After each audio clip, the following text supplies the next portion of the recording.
ভুলে গেছিলাম। আচ্ছা, কাস্টমার রেজাল্ট গুলো কি দেখেন, এটা খুব important. Please, perception measures, overall image, product and service, sales and after sales support, loyalty, এগুলো হচ্ছে পারসেপশন। আর ইন্ডিকেটর কি overall image, product and service. Record করা যাবে না, আমি করে ফেলতেছি, সমস্যা নেই, ওদিক থেকে করার দরকার নেই। আচ্ছা sir. Overall image, product and service, আমি এগুলো ইউটিউবে দিয়ে দেবো। লয়্যালটি, আমার এটা সাবস্ক্রাইব করে দিবেন ইউটিউবের চ্যানেলটা, আমি একটু সবাইকে দিয়ে দেই ইউটিউবের চ্যানেলটা, আমার সবাই সাবস্ক্রাইব করে দিবেন।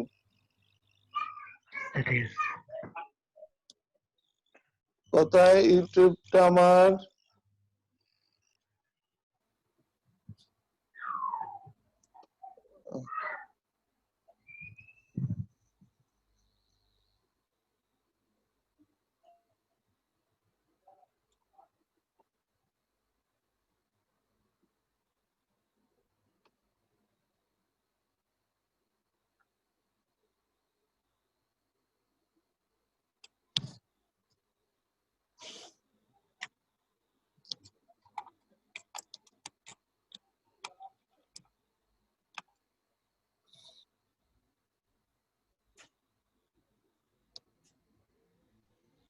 না, আমার চ্যানেলটা আসবে কি করে?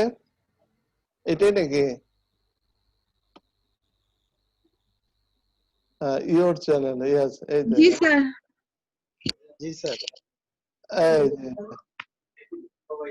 এই চ্যানেলটা আমি দিয়ে দিচ্ছি, আপনারা সবাই সাবস্ক্রাইব করে দিবেন, তাহলে ভিডিওগুলো আপলোড করে দেবো, পেয়ে যাবেন। আমি দিয়ে দিচ্ছি, এতে যে কি বলে, কোথায় কোথায়, হ্যাঁ, চ্যাট দিলে, হ্যাঁ, এই দিয়ে দিচ্ছি। এটা সবাই আপনারা সাবস্ক্রাইব করবেন, কারণ আমার কিছু চ্যানেলটা দরকার কিছু। আচ্ছা, পিপল রেজাল্ট, এরপরে আসেন what is the organisation achieving in relation to its people, কিভাবে রিলেশন হবে এটার সাথে। আচ্ছা, perception measure, motivation, satisfaction, performance indicator গুলো আছে, অ্যাচিভমেন্ট, মোটিভেশন, ইনভলভমেন্ট, তারপরে satisfaction, service provided to the organisation people. এই যে টার্ম গুলা, যারা এইচআর এ পড়তেছেন তাদের জন্য এই টার্ম গুলা খুব ইম্পর্টেন্ট। তারপরে সোসাইটিতে কতটা ইনভলভ করছে, what is the organisation achieve the relation to local, national, international society as appropriate. Society result, please, result গুলা কি? রেসপন্সিবল সিটিজেন, তারপরে involvement, activities to reduce the prevent nuisance harm, reporting the activities, তারপরে performance indicator কি? Handling the change in employment level, press coverage, dealing with the authorities on issue, তারপরে award receive. এই যে টার্মগুলো সোসাইটিতে, এগুলো আপনাদের কি পারফরম্যান্স রেজাল্ট দেখেন। এই যে দেখেন কি performance, financial, share price, dividend, gross margin, net profit, sales, non financial, market share, time to market, volume, success rate, এগুলো হচ্ছে আপনার, তাহলে বুঝতে পারবেন যে আপনার প্রতিষ্ঠান ভালো মতো চলতেছে যদি প্রফিট হয়। কি performance, process, external resource, financial, technology, information and knowledge. তাহলে এই আপনার কি স্টেপ টুয়ার্ড সাকসেসফুল টিকিউএম করতে গেলে কি করতে হবে?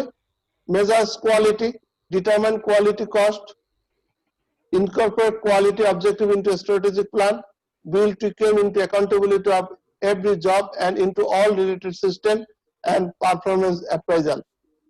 From quality terms which are integrated top to bottom and bottom to top as well as laterally to include the supplier and customer. এই জন্য সাপ্লাই চেইন যখন আমি পড়াই তখন বলি যে সাপ্লাই চেইন বুঝতে গেলে TQM বুঝতে হবে। Certain demonstrable commitment from top to management, recognize, reward, quality improvement. Standard. আচ্ছা, এখন একটু আলাপ করে নেই। এতক্ষণ যে আলোচনা করা হলো টিকিউএম এর পার্টটা শেষ। টিকিউএম নিয়ে আমরা যে কথাবার্তাগুলো বলতে যাচ্ছি, টিকিউএম ওরিয়েন্টেড কথাবার্তা তোমাদের সাথে শেষ করে ফেললাম। যে আমরা টিকিউএম বলতে গিয়ে আমরা টিকিউএম কোয়ালিটি, তারপরে টিকিউএম এর টুলস টেকনিক্স, তারপরে রাডার লজিক, এবং এই টিকিউএম ইমপ্লিমেন্ট করতে গেলে যে কাজটা করতে হয়, যে রিয়েল সিচুয়েশন আমি এখন টিকম ইমপ্লিমেন্ট করব, তাহলে কি করতে হবে? তাহলে আইএসও তে যাইতে হবে। এই আইএসও নিয়ে এখানে কথাবার্তা বলা আছে যে আইএসও বুঝতে গেলে আমাকে প্রথমে স্ট্যান্ডার্ড বুঝতে হবে, যে set of policy, rules, directives and procedure established by management for all manager operation who serve as a guideline that enable all employees to perform their job successfully. এটা হলো আমার স্ট্যান্ডার্ড, যে আমি এমন একটা সিস্টেম পলিসি ক্রিয়েট করব যেটা সবাই পারফর্মটা কাজ করতে পারে এবং প্রতিষ্ঠানটা কোয়ালিটি অ্যাচিভ করতে পারে, এবং আলটিমেটলি গোল হলো আমার এরর ফ্রি 100% কাস্টমার স্যাটিসফ্যাকশন। এটা করতে গেলে কোয়ালিটি ম্যানেজমেন্ট সিস্টেম বুঝতে হবে। এটা একটা টুলস যে আমি কিভাবে আইএসও করতে যাব। তো যে কাজটা করতে হয়, document your process that effect the quality, documentation করতে হবে প্রথম। Written record and data that describe the quality. Ensure that your process produce consistent quality. Say what you do. যেটা তুমি করতে পারবা সেটাই বলো, বেশি কিছু বলা যায়। ডু হোয়াট ইউ সে, যেটা তুমি বলছো সেটাই করো। Prove it with record and audit, সেটা রেকর্ড রাখো। Improve it continually. এখন যদি এরকম বলি যে আমি এখানে 7:30টার সময় লেকচার দিতে চাইছি, এটা বলছি, এটাই শুরু করছি, এবং এটা রেকর্ডও আছে আমার, আমি এটা রেকর্ড করে রাখছি, এবং ইমপ্রুভ ইট কন্টিনিউয়ালি, এবং এটা আমার কন্টিনিউয়ালি ইমপ্রুভ থাকতে হবে। এই হলো মেইনলি যে ফোকাস, যে সিকোয়েন্স। আচ্ছা, আমরা একটু পরে কিন্তু ডিসকাশনে চলে যাব। ইন্টারনাল এক্সটার্নাল কাস্টমার নিয়ে আলোচনা হয়ে গেছে। কাস্টমার আউটসাইড, ইন্টারনাল হচ্ছে রিয়েল যারা কাজ করে তারা। আইএসও 9000 একটা স্ট্যান্ডার্ড, এরকম আইএসও হাজার হাজার স্ট্যান্ডার্ড দিয়ে গেছে। মেইন বেসিস হলো আইএসও এই যে অনেকগুলো স্ট্যান্ডার্ড দিয়ে গেছে, কোয়ালিটি 9000 এর আন্ডারে এগুলো আছে। এগুলো একটা হচ্ছে আইন কানুনের বিষয়, ইন্টারন্যাশনাল। যদি আইন কানুন বলে না, যেহেতু এটা মানে এনফোর্সেবল না, ল মিনস এনফোর্সেবল, কিন্তু স্ট্যান্ডার্ড এনফোর্সেবল না। কেউ ইচ্ছা করলে করতেও পারে, না করতে পারে, কিন্তু তার কোয়ালিটির জন্য বিদেশে ইন্টারন্যাশনাল বিজনেসের জন্য তার এটা করে। এখানে 9000 set out the criteria for the quality management system and is only standard in the family that can be certified. এই 9001 এটা সার্টিফাইড হয়, বাকিগুলা কিন্তু সার্টিফাইড হয় না, ওগুলাতে এমনিতেই কথাবার্তা বলা আছে। যাই হোক, এখানে important approach understanding the meeting requirement, the need to consider process in terms of the added value, obtaining result of process performance and effectiveness, continual improvement of process based on objective measurement. এখানে quality ম্যানেজমেন্টের principal গুলো আছে। Principal গুলো আসলে কিছুই না, এখানে customer focus, leadership, engagement of people, process approach, improvement, evidence based decision making, relationship management, এগুলো সবগুলাই কিন্তু এই যা যা এখানে বলা আছে সবগুলাই কিন্তু এই সাপ্লাই চেইন ম্যানেজমেন্টের সাথে এগুলো কভার করে। আপনি relationship management, evidence based improvement করতে হবে, process approach, engagement of people. এখন যারা অ্যাডমিট করতেছে এরপরে ঢুকতে দেওয়া ঠিক না। Certification to ISO management system কিভাবে করবেন এখানে বলা আছে। কোয়ালিটি ম্যানেজমেন্ট, এখানে এই যে দেখেন, এটা ছিল 2008, এগুলা ছিল তাদের কনসেপ্ট। কি ছিল? Management, resource management, product realisation, management analysis. কিন্তু 2015 এ কিন্তু চেঞ্জ হয়ে গেছে, 10টা চলে আসছে। আর বাইরে থেকে আছে এগুলো। এনভায়রনমেন্ট এখানে খুব কনসিডার করা হয়েছে। অর্গানাইজেশন এন্ড ইটস কন্টেক্সট 4 নম্বর। কাস্টমার রিকোয়ারমেন্টটা চিন্তা করা হয়েছে। Needs and expectation of relevant partner. Quality management 4, এখানে customer satisfaction, product and service, result of quality, যেটা হচ্ছে ভিতরে হচ্ছে যে পিডিসিএ, যেটা প্রায় বলি যে ম্যানেজমেন্ট বুঝতে গেলে পিডিসিএ বুঝতে হবে, এর বাইরে কিছু নাই। তাহলে এখানে প্ল্যান, আমার প্ল্যানের পরে সাপোর্ট আর ডু, পারফরমেন্স যেটা, তারপরে চেক, তারপরে অ্যাক্ট, আবার এই পিডিসি, মাঝখানে লিডারশিপ। লিডারশিপ, আপনারা যারা ম্যানেজমেন্টে আছেন জানেন তো লিডারশিপ খুবই ইম্পর্টেন্ট একটা। ISO 9000 নিয়ে এখানে কথাবার্তা আছে, এখানে অনেকগুলো কথাবার্তা বলা আছে, কি ইমপ্রুভমেন্ট, এই যে PDCA সাইকেল, PDA কি, what do you want to accomplish, do I have needed resource, are my people trained, do I know the customer specification or requirement, do I carry out your plan to produce product or service, check, measurement, inspection, testing, anything, act you are on the corrective or preventive action. PDCA নিয়ে কথাবার্তা বলা আছে, certification কিভাবে হবে, এটা নতুন পুরাতন দুইটার মধ্যে ডিফারেন্সটা বলা আছে, দুইটা স্ট্যান্ডার্ডের, যে আগে 2008 কি ছিল, 2015 তে কি আসছে, এখানে 2015, 2008, এবং এখানে এই ডিফারেন্স গুলা বলা আছে কিভাবে করতে হবে।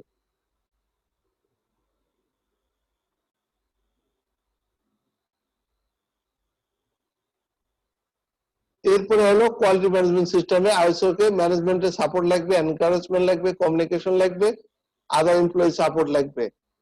আচ্ছা, how does directly benefit your organisation? আচ্ছা একটু বলি, কেউ যায় না, আমরা আবার ডিসকাশন করবো এটা নিয়ে। Achieve better understanding and consistency of all quality practice throughout the organisation, ensure content use of the required quality system year after year, improve documentation, improve quality awareness, strengthen the organization customer confidence and relationship, confidence হবে এবং relation, yield cost saving and improve profitability, ultimately কিন্তু saving, cost saving and profitability বাড়বে। from a foundation and discipline for improvement with the quality management system, এখানে হলো step by step আছে, এই 5 নম্বর স্টেপটা কিন্তু এখন নাই, এই জন্য এটা রেড ক্যাটাগরি দিচ্ছে। আগে যেটা, যে স্টিয়ারিং কমিটি গঠন করব, কোয়ালিটি পলিসি, মিশন গঠন করব, impart training, top management, middle, small group activities, to select a few auditors, train them internal auditor training program, assess the existing documentation system, prepare the manual, apex manual, quality system, departmental manual, work instruction, record and statement, এইভাবে আমাকে manual তৈরি করতে হবে। তারপরে assess the quality system documentation through the adequacy audit and internal auditing to find out non-conformance and close them through the corrective and preventive action, close NCR non-conformity report যেটা, সেটা এখানে আসতেছে, apply for registration to ISO and to invite second party auditing, and to invite second party auditing, to get certified and third party auditing, to use impact of ISO standard, to prepare for surveillance audit, to get and recertified. Quality is never ending process, it has to follow in the organization like a perennial river, creating brand in market to have the consistent quality. Linkage between, আমার একটা প্রশ্ন আছে sir. প্রশ্ন একটু পরে আমি যাচ্ছি, লিখে রাখো কত নম্বর স্লাইড সেটা বলে রাখো, আমরা স্লাইডে চলে যাব। ফোকাস স্লাইড সংক্রান্তই কথা স্যার। কোন স্লাইড? স্যার অলরেডি তো স্যার 112 নম্বর স্লাইডে চলে গেছি স্যার, কিন্তু আমি কনফিউজড যে আসলে মানে কোন কোন স্লাইড পড়বো, মানে অলরেডি তো স্যার 112টাতে চলে আসছি, কিন্তু এখন তো স্পেসিফিক ভাবে স্যার এখন তো কনফিউজড হয়ে যাব যে কোনটা এক্সামের জন্য কোনটা কোনটা পড়তে হবে, কোনটা কোনটা পড়বো। এক্সাম পরে আগে স্কিল জিনিসটা বুঝাচ্ছি, আগে আইএসওটা বুঝাচ্ছি, আইএসওর একটা লেকচার আছে এখানে, শুধু টিকিউএমটা। Okay sir, okay sir. এখানে ওটা নিয়ে পরে আলাপ হবে। এখানে লিংকেজটা বলা হচ্ছে যে ISO is quality management based on standard, TQM is quality management that focus on the human element. তাহলে ISO quality management based on standard এটা, আর TQM is quality management that focus on human element. TQM is complementary to ISO, not the alternative, এটা কিন্তু complementary. In other words, we can possibly say ISO is the springboard to TQM. আমার আইএসওটা একটা board আকারে কাজ করবে TQM এ পৌঁছার জন্য। গ্লোবাল বেনিফিট ইনক্লুড, এই কোশ্চেন গুলো আসবে যে কি benefit, widening expected of the standard, worldwide availability of the standard in the many language with enhance communication between multi national customer and supplier. ISO is the language of quality globally, এই ল্যাঙ্গুয়েজটা সবাই বুঝে পৃথিবীতে। Variation on the theme exist in the include quality system, 9,000 for automotive, AS 9,000 for aerospace. However, the operating principle remains same জিনিস. A greatly improved product, increase in the sales leading to increase in revenue, thereby increasing profit. Improved morale, which implies a highly motivated workforce, satisfied customer, more united workforce, greater work participation, optimum utilization of resource. Intangible benefit কি কি আছে সেগুলা, the pride and sense of belonging developed in the workers, development of human resource to the fullest, transformation in work culture, improve the corporate image, greater interaction among all level of the organization. Conclusion, it is a TQM that achieve competitiveness. যারা তোমরা এই industrial ম্যানেজমেন্টে আছো তারা কিন্তু আগে competitiveness অনেক কথাবার্তা বলা হয়েছে। To be the productive, enterprise must be able to produce efficiently and effectively. To do this, enterprise must be invest in skill upgrading and focus on lean strategies that involve customer, distributor, and manufacturer to reduce cost and improve quality. So, total quality is thus not a concept but more a philosophy. এটা শুধু একটা concept না, এটা একটা philosophy, এটা একটা practice করতে হবে, এটা একটা মানে মানে একটা কি বলবো, এটাকে ধ্যান ধারণার মধ্যে রাখতে হবে। Way of life and continuous improvement performance through human resource. এই ছিল তোমাদের সাথে। এখন বলো, কোশ্চেন বলো, কার কি কোশ্চেন, সব আলোচনা হবে, কোনো সমস্যা নেই। স্যার আমি ভিক্টর কামেজ, একটা কোশ্চেন ছিল স্যার। হ্যাঁ বলো স্যার আসলে স্লাইড তো অনেক দেখলাম স্যার, এখন তো সব প্যাচ লেগে যাচ্ছে। আছে স্লাইড, এখন বলেন ভেক্টর তুমি স্যার স্লাইডটা কি স্যার আমরা পাবো কিনা, আর আসলে আমাদের এক্সাম কি রকম হবে বা কেমন হবে স্যার, এই সম্পর্কে যদি কোনো আপনাদের কোনো সাজেশন থাকে বা। তুমি কি ইন্ডাস্ট্রিয়ালের? না স্যার আমি স্যার ইভিনিং 3 স্যার HRM। তোমাদের এগুলো কিছু না, তোমাদের এগুলো কোনো কোশ্চেনে আসবে না, তোমাদের ও আচ্ছা আচ্ছা আচ্ছা। তোমাদের নিয়ে এত চিন্তা করার নেই। ও স্যার বাঁচাইলেন স্যার, আমি তো একটু হইলো হার্ট অ্যাটাক করতাম স্যার, এতগুলো স্লাইড। কিছু নাই, এগুলো হার্ট অ্যাটাকের কি আছে, এগুলো বুঝতে হবে, এইচআর এর লোকজনকে আইএসও বুঝতে হবে, না হলে এইচআর না স্যার অবশ্যই না স্যার, আমি স্যার আপনার সাথে একমত, শেখার কোনো মানে বাইন্ডিং মানে এরিয়া নাই স্যার। অনেক কিছু শিখতে পারলাম আজকে ইন্ডাস্ট্রিয়াল ল ইন্ডাস্ট্রিয়াল ম্যানেজমেন্টে। ইন্ডাস্ট্রিয়াল তো হলো স্যার মানে ফোকাসিংটা হলো তোমার এই এইচআর যদি ওখানে কাজ না করে 5P তাহলে তো আসবে না, তাই না? অবশ্যই স্যার, এটা লিংক আপ অবশ্যই আছে স্যার, এর জন্যই। আচ্ছা ভালো লাগলো স্যার, আপনার ক্লাসটা আসলে অনেক কিছু শেখার আছে স্যার, কিন্তু মানে আমরা তো স্যার অনলাইন ক্লাসে খুব একটা ইউজ টু না, আমাদের মানে আমরা যারা মানে আছি একদম। তো আজকে হয়তো তোমরা একটা ক্লাস ধরতে গেলেও সেই লেভেল থাকতে হয়, কিন্তু আজকে হয়তো একটা লেভেল, এই ক্লাসটা যদি আরেকদিন করো তোমরা, তখন তোমরা অনেক কিছু ধরতে পারবা। জি sir, right sir, exactly sir, সেইটা জানার জন্যই sir. Thank you sir. Sir exam সংক্রান্ত কি কোনো আপডেট আছে আমাদের জন্য? না, এখন পর্যন্ত কোনো কিছু জানা যায়নি। স্যার আমাদের কি এই ইয়ারটা গ্যাপ হবে নাকি? কোনটা? এই যে আমাদের 2020 যে ব্যাচটা, হ্যাঁ আমাদের তো ক্লাস হয় নাই, তারপর এটা খুলতে খুলতে তো আরো যদি 2 মাস লাগে, হ্যাঁ, তাহলে আমাদের এটা কি অবস্থা হবে? এটা এখনো বোঝা যাচ্ছে না, না খুললে এটা বোঝা যাচ্ছে না যে কোন দিকে যাবে। আর যারা না খুললে বোঝা যাচ্ছে না কোন দিকে যাবে।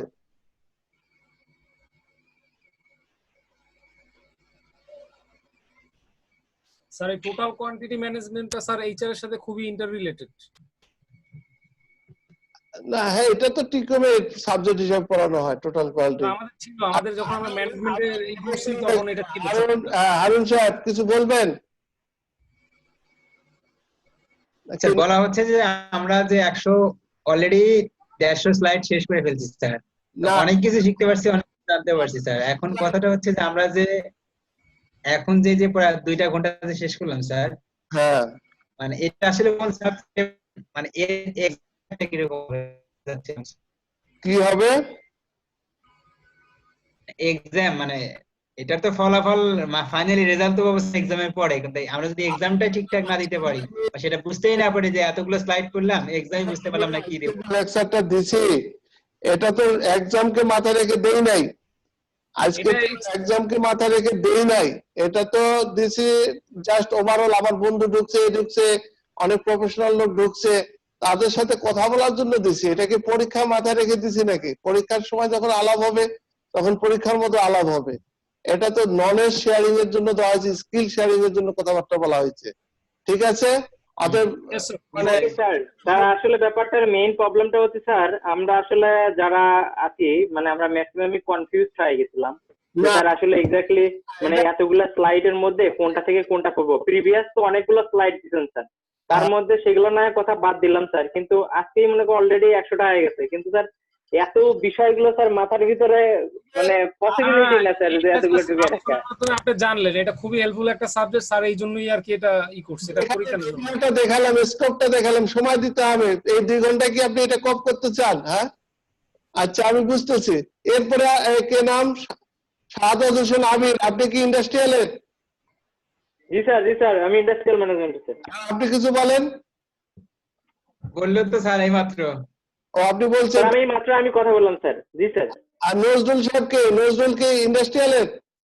না স্যার আমি এইচআর এর, বাট এটার প্রতি আমার একটা ইন্টারেস্ট আছে টিকিউএম এর উপরে। হ্যাঁ, আপনি কি বুঝতে পারলেন? জি স্যার আমি কিছু বুঝতে পারছি স্যার, এটা আগেও আমার একটু পড়া ছিল মানে। What is quality? কোয়ালিটি কি জিনিস? আপনি কি প্রথম থেকে আমার লেকচারে ছিলেন? না স্যার মাঝখান থেকে আসছি। তাহলে তো হবে না। কে বলতে পারবে কোয়ালিটি বলতে কি? বুঝলেন? কে উত্তরটা দিতে পারবে? আমি কিন্তু বহুবার এটা বলছি। Fitness for use sir. হ্যাঁ স্যার fitness for use. Fitness for use. এটা এই ওয়ার্ডটা জানতে চাচ্ছিলাম, কে এটা? Sir no ইরোডস। কে বলতেছেন? স্যার আমি বলেছি ফিটনেস ফর ইউজ। আশা। কি তানজিলুর স্যার, এবং আশা। আশা দুজনে তানজিলুর এবং আশা দুজনেই সেম অ্যানসার দিচ্ছে। আচ্ছা, আর কে বলতে যাচ্ছেন বলেন? Quality is everything. No errors can contain